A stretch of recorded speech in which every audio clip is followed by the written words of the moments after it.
the Lord. We thank God for giving us the opportunity to come together and fellowship, especially today that we commemorate the risen Lord. It's my prayer that the power that brought him out of the grave will work wonders in our individual lives. For our Bible passage, we are reading Luke chapter 24, beginning from verse 13 down verse 27. Luke 24, we read from verse 13. Now that same day, two of them were going to a village called Emmaus, about 7 miles from Jerusalem. They were talking with each other about everything that had happened. As they talked and discussed these things with each other, Jesus himself came up and walked along with them. But they were kept from recognizing him. He asked them, "What are you discussing together as you walk along?" They stood still, their faces downcast. One of them, named Cleopas, asked him, "Are you only a visitor to Jerusalem and do not know the things that have happened there in these days?" "What things?" he asked. "About Jesus of Nazareth," they replied. "He was a prophet, powerful in word and deeds before God and all people. The chief priests and our rulers handed him over to be sentenced to death. They crucified him, for we had hoped that he was the one who was going to redeem Israel. And what is more, it is this third day since all this took place. In addition, some of our women amazed us. They went to the tomb early this morning, but didn't find his body. They came and told us that he had seen a vision.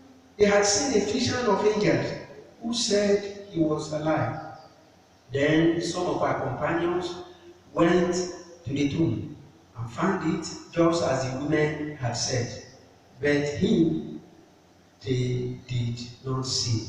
He said to them, "How foolish you are, and how slow of heart to believe all that the prophets have spoken. Did not the Christ have to suffer these things and then enter into his glory?" Verse 27. And beginning with Moses and all the prophets, he explained to them what was said in all the scriptures concerning himself. Praise the Lord. Shall we pray? Father, thank you for the opportunity to declare your word.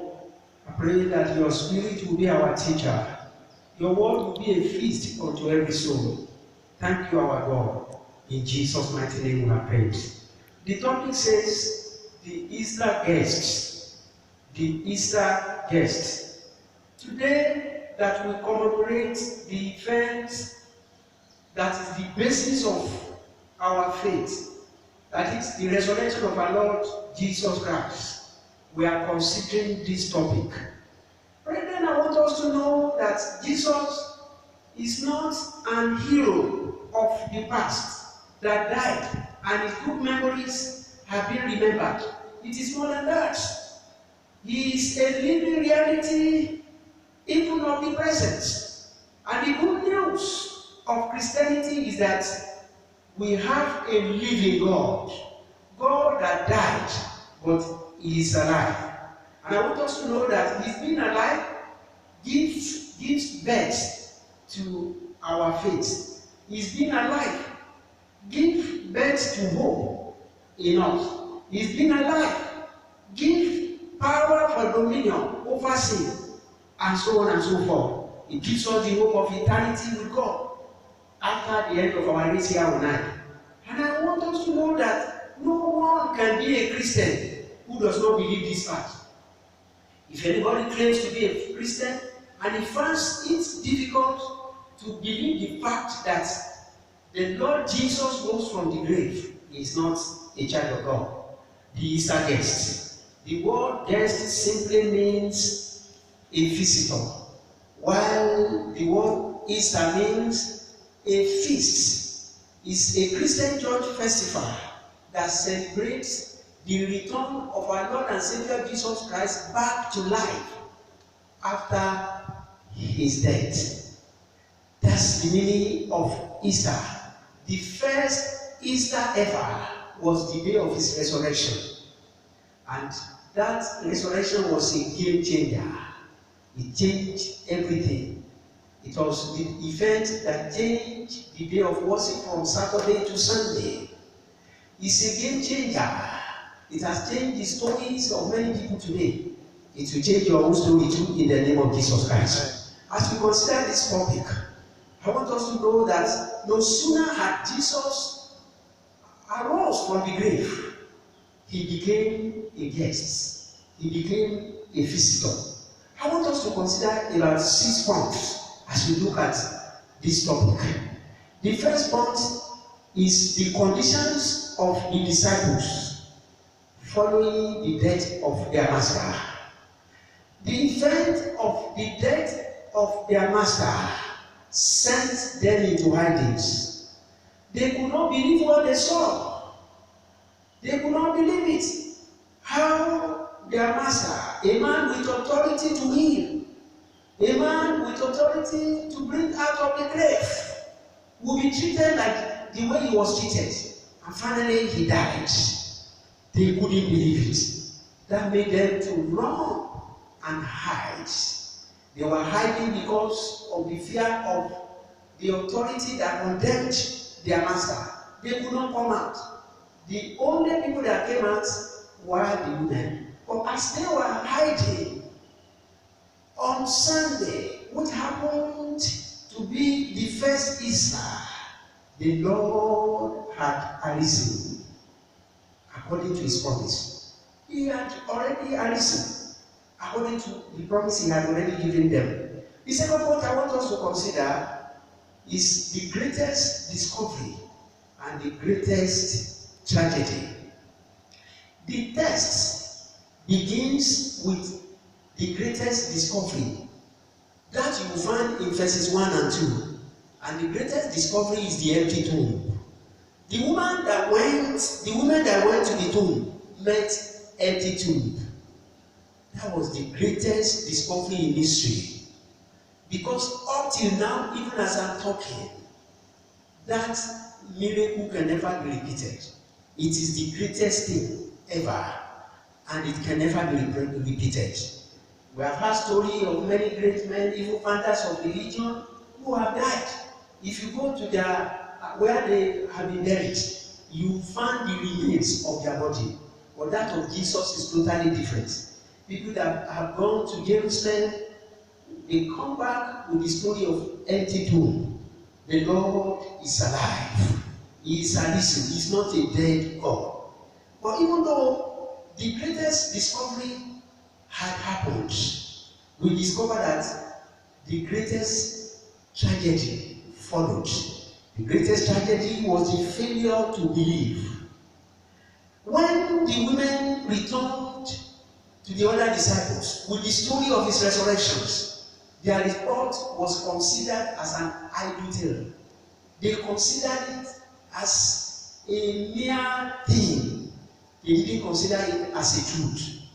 No one believed their report. But whether they believe it or not, the Lord has risen according to what he said. But I want us to get this point too. Every man, before anybody can become a child of God, must discover this fact personally. Whether a male or a female, you have to discover the fact of the empty tomb. The risen Lord must become the personal experience of everyone before it can be confirmed that you are a child of God. Let's consider the third point. The third point is that the Lord became a visitor.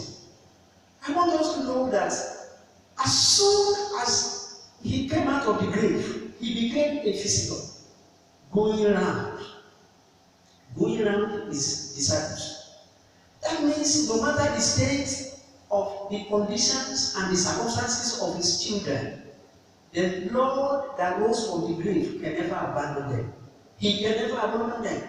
And that was the reason, as soon as he came out of the grave, he turned himself to a guest, a visitor, like God the Father did for Adam and Eve in the Garden of Eden.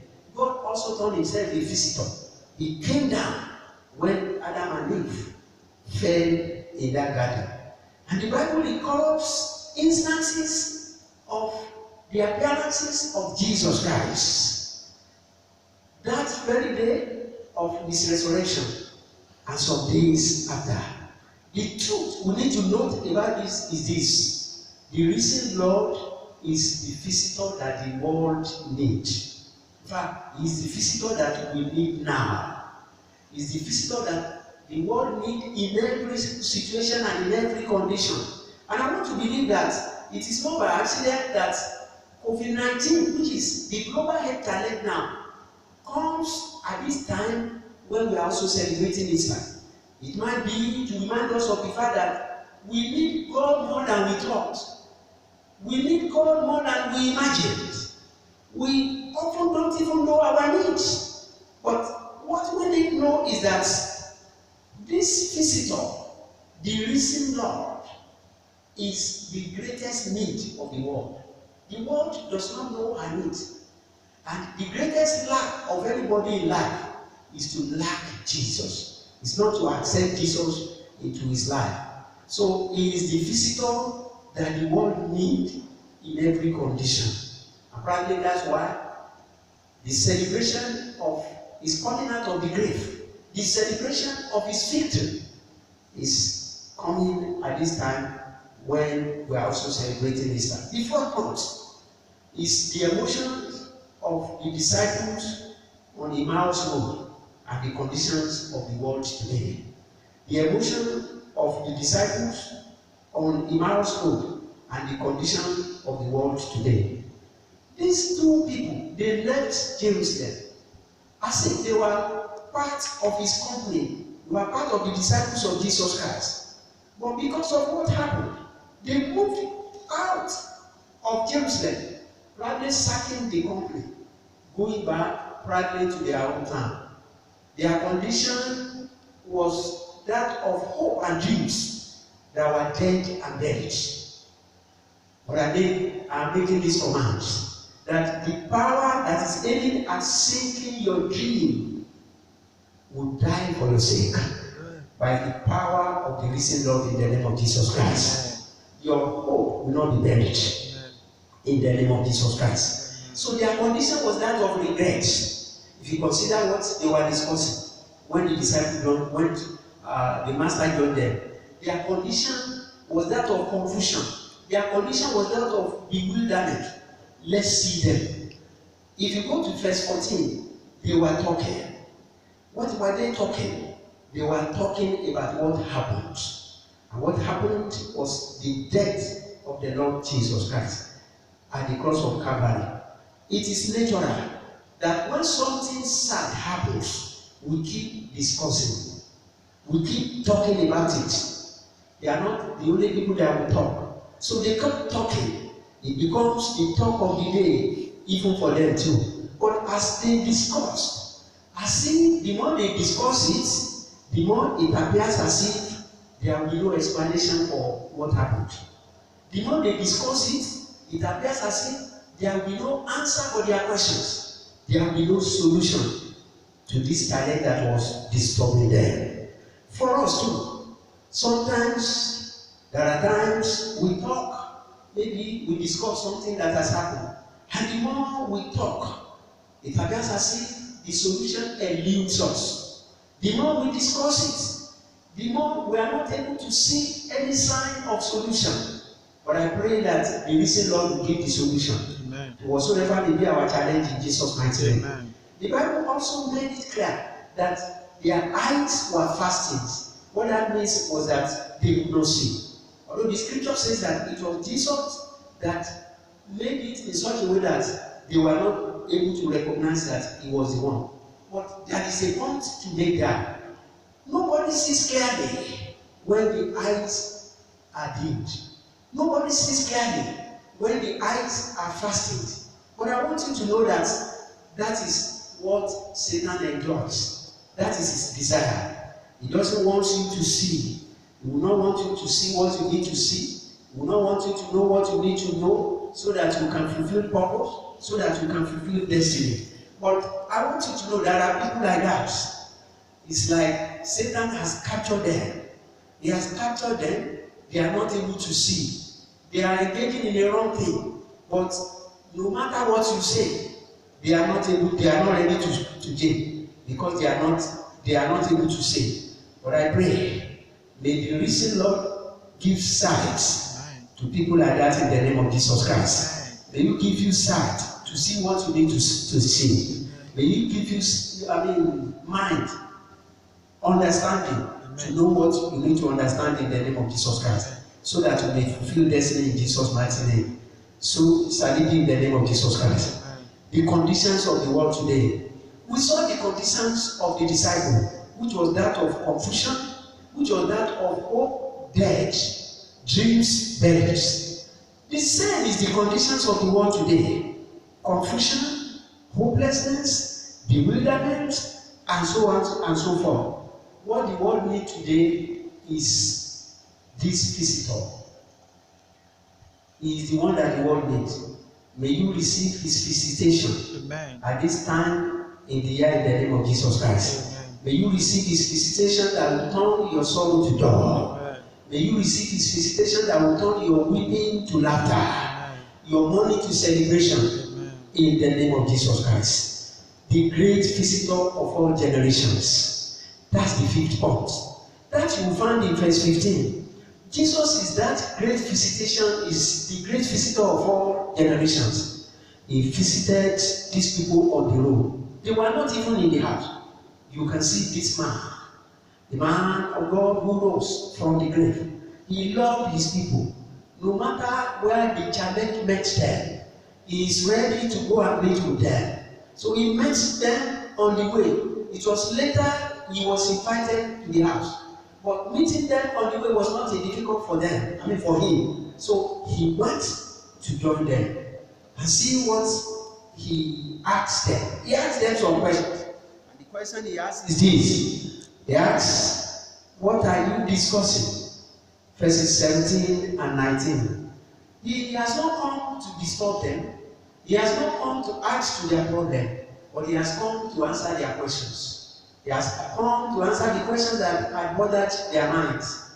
What we are also going through today may be making us to raise questions. Questions as question, what will be the situation after the end of this COVID-19? How are we going to sustain? How are we going to cope economically? How are we going to cope as a family? How are we going to cope as a church? How are we going to cope even as a nation?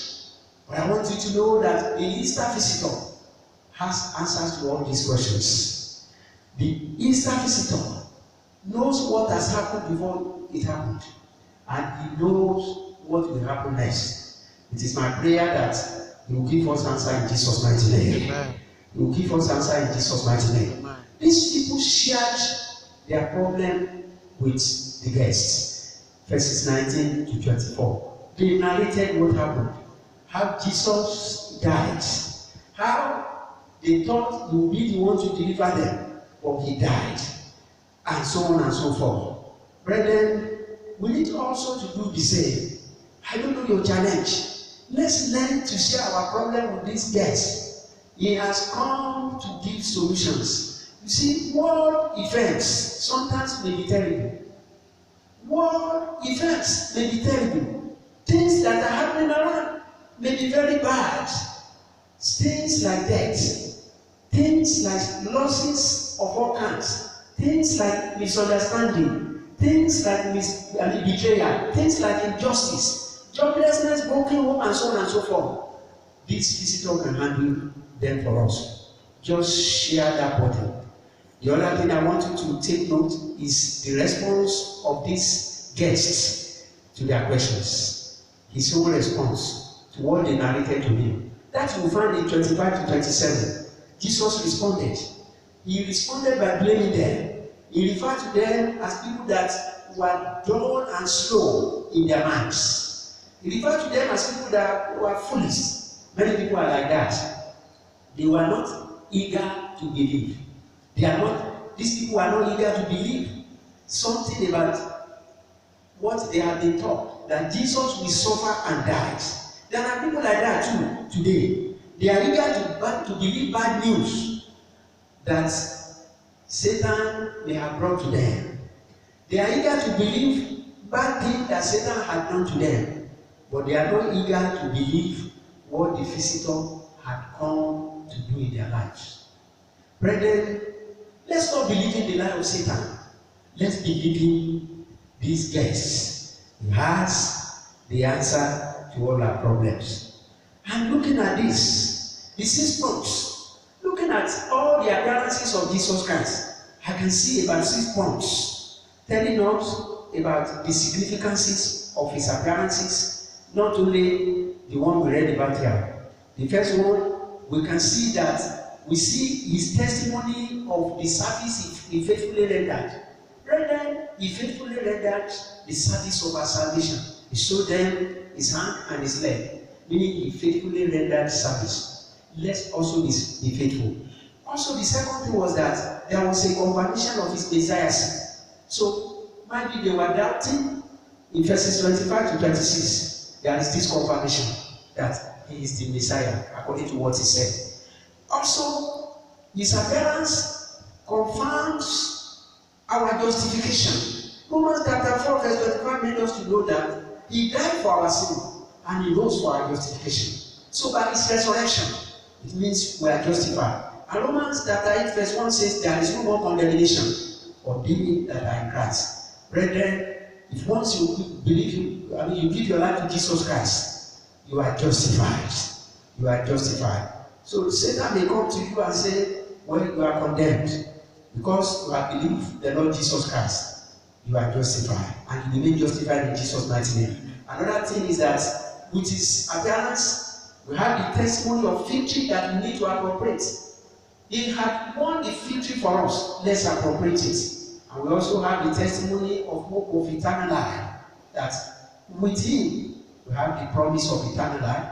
We also have the assignment that we need to carry out. And that's what the disciples did immediately.